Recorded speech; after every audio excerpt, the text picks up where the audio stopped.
Hello विद्यार्थी मित्रों, welcome to शामिल एजुकेशन। तो आ वीडियो में આપણે ધોરણ 5 સ્વયં પોથી પાઠ 5 વિષય हिंदी તેનો એકમ છે 14 हम भारत की शान है તેના પ્રશ્નનું સોલ્યુશન કરીશું। तो चलो वीडियो ने स्टार्ट करिए। प्रश्न 1, सही विकल्प चुनकर बॉक्स में टिक कर निशान कीजिए। पहला है बच्चे खुद को क्या न समझने के लिए करते हैं, तो नहीं। दूसरा है बच्चे बगिया से क्या है, तो फूल। तीसरा है भारत की शान कौन है, तो बच्चे।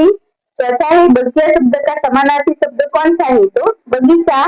पांचवा है खुशबू कौन फैलाता है, तो फूल। छठा है धरती शब्द का विरोधी शब्द कौन सा है, तो आसमान। आगे प्रश्न 2 है, प्रश्नों के उत्तर लिखिए। पहला है हमारे देश का भविष्य कौन है, तो हमारे देश का भविष्य बच्चे हैं। दूसरा प्रश्न है सारी धरती और आसमान किससे है, इसका जवाब है सारी धरती और आसमान बच्चों से।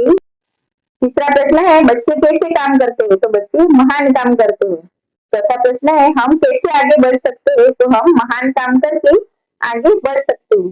पांचवा प्रश्न है हमसे ही है धरती सारी फैला यह आसमान है। इस पंक्ति में हमसे अर्थात कौन, तो इस पंक्ति में हमसे अर्थात बच्चे। छठा है बगिया में कौन कौन से फूल होते हैं, तो बगिया में गुलाब, गेंदा, चमेली, सूरजमुखी, चंपा आदि फूल होते हैं। आगे प्रश्न 3 है काव्य पंक्तियां पूर्ण कीजिए। पहला है फूल है हम इस बगिया से खुशबू फैलाना काम है, बढ़ चढ़कर आगे जाएंगे करते काम महान है।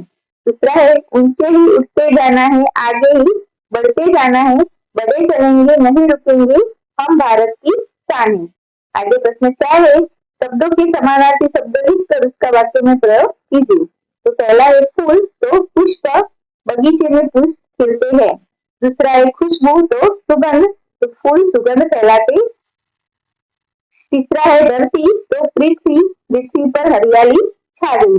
आगे प्रश्न 5 है सोच कर उत्तर लिखिए। पहला प्रश्न है देश की तरक्की के लिए आप क्या क्या करेंगे, तो इसका जवाब है देश की तरक्की के लिए मैं ईमानदारी से पढ़ाई और काम करूंगी, स्वच्छता का ध्यान रखूंगी, कानून और नियमों का पालन करूंगी, पर्यावरण संरक्षण करूंगी, पेड़ लगाऊंगी, पानी और बिजली बचाऊंगी, देसी उत्पादनों का उपयोग करूंगी, सामाजिक एकता बनाए रखूंगी, जागरूक नागरिक बनूंगी और दूसरों की मदद करूंगी। अब दूसरा प्रश्न है हमें स्वच्छता के लिए क्या क्या उपाय करने चाहिए, इसका जवाब है रोज घर और आसपास की सफाई रखें, कचरा कूड़ेदान में ही डालें, सार्वजनिक स्थानों पर गंदगी न फैलाए, शौचालय का उपयोग करें और इसे साफ रखें, हाथ साबुन से धोने की आदत डालें, प्लास्टिक का कम उपयोग करें, नालियों और सड़कों को साफ रखने में सहयोग करें, दूसरों को भी स्वच्छता के प्रति जागरूक करें। तीसरा प्रश्न है हम देश की सेवा किस प्रकार कर सकते हैं, तो इसका जवाब है ईमानदारी से अपना कर्तव्य निभाकर, देश के कानून और नियमों का पालन करके, स्वच्छता बनाए रखकर, पर्यावरण की रक्षा करके, देसी वस्तुओं का उपयोग करके, सामाजिक एकता बनाए रखकर, मतदान करके, जरूरतमंदों की मदद करके, राष्ट्रीय प्रतीकों का सम्मान करके, देश के प्रति सच्ची भावना रखकर। आगे है इतना कीजिए, पहचान कर नाम लिखिए और इनके बारे में पुस्तकालय या अखबार में से जानकारी प्राप्त करके कक्षा में सुनाइए। तो पहला चित्र है राकेश शर्मा, दूसरा इंदिरा गांधी, तीसरा किरण बेदी, चौथा कपिल देव, पांचवा डॉक्टर सर्वपल्ली राधाकृष्णन और लास्ट में है मोहनदास गांधी। तो विडियो गम्यो होय तो विडियो ने लाइक, शेर और सब्सक्राइब करवानुं भूलता नहीं।